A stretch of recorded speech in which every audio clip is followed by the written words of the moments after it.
half a dozen trees in here. Maybe you only want 2. Or maybe you want 2 dozen. It's up to you. It's up to you. Painting is very individual. Everyone who paints has their own idea of how their painting should look. And it's different. What I think's right, you may think is not. And that's what makes painting so special. It's a way of expressing what you feel, not what someone else feels. There, maybe we'll give them a little friend.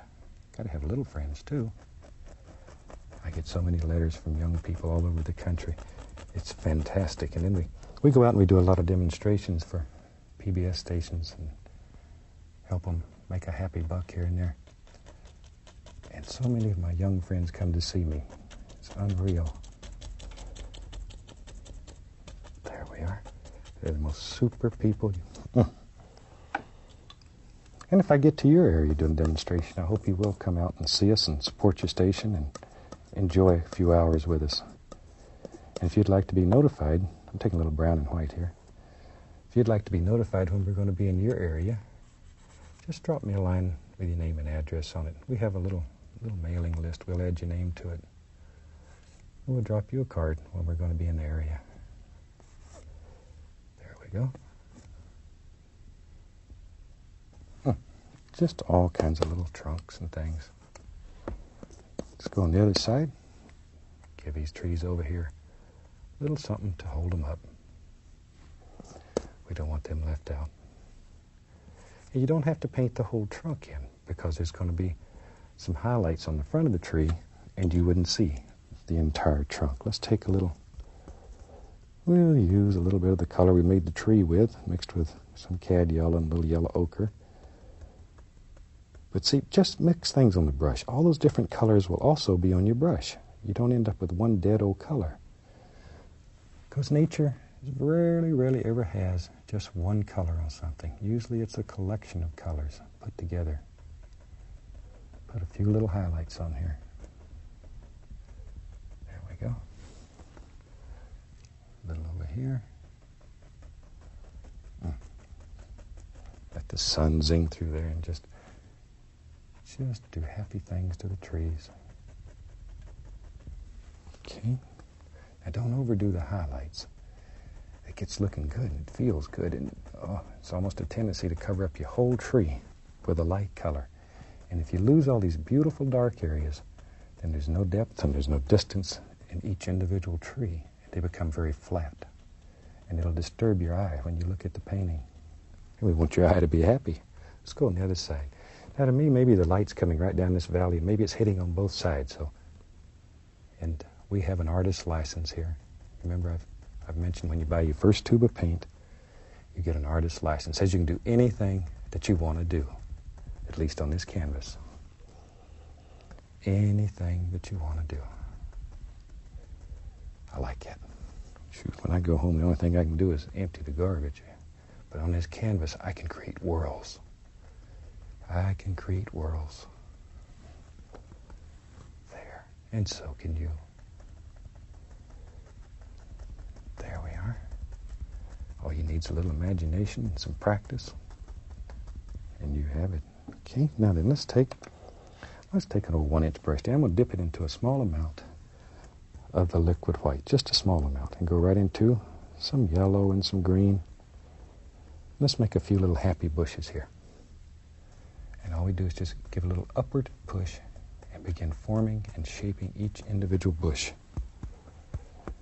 And maybe when you do your painting, maybe you want like fall. Maybe you want to do it in all kinds of beautiful reds and yellows and whatever.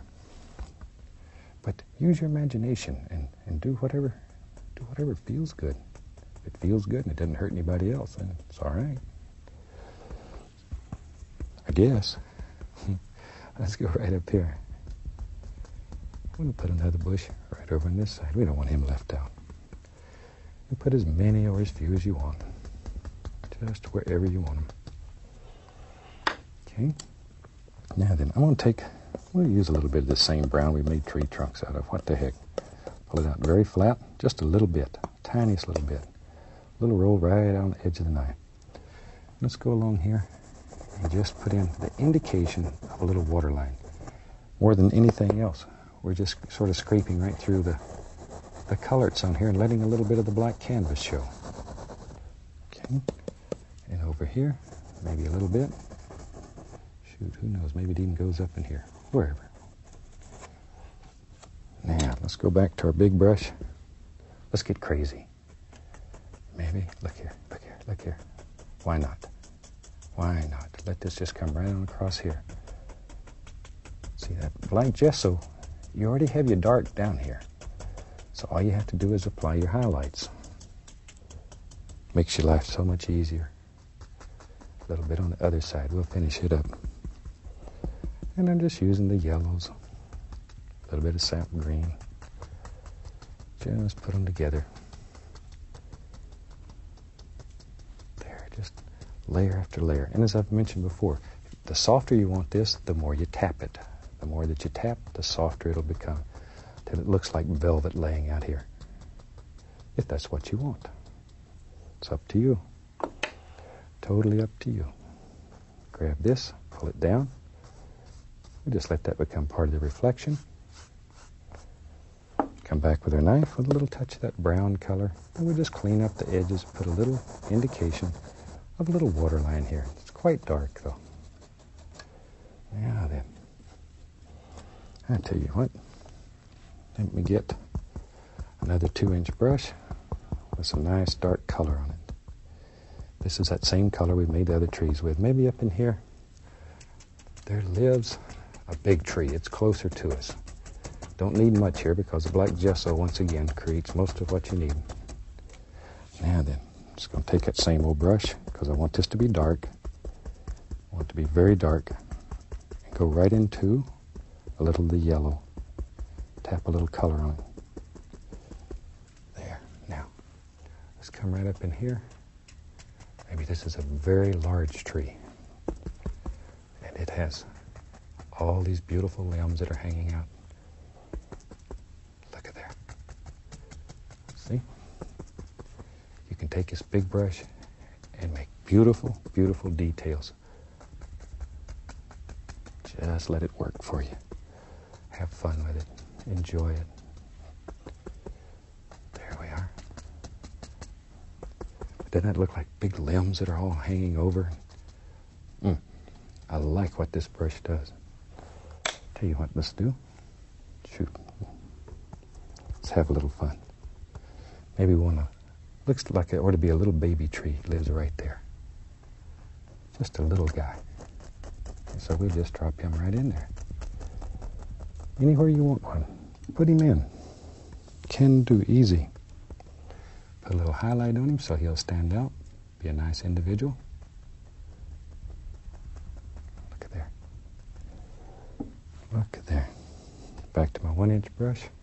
Tell you what, let's put a little bush right there. Just sort of look around your painting and decide what kind of little finishing touches that you want and drop them in. That's really all there is to it. I think we about have a completed painting. So we'll take a little thinner liner brush, touch of the bright red, and we'll sign this one maybe right here, wherever you want to. And with that, we'll call this painting finished. I really hope you've enjoyed this one, because it'll teach you a great deal how to use the equipment, and you'll have fun. From all of us here, happy painting, and God bless.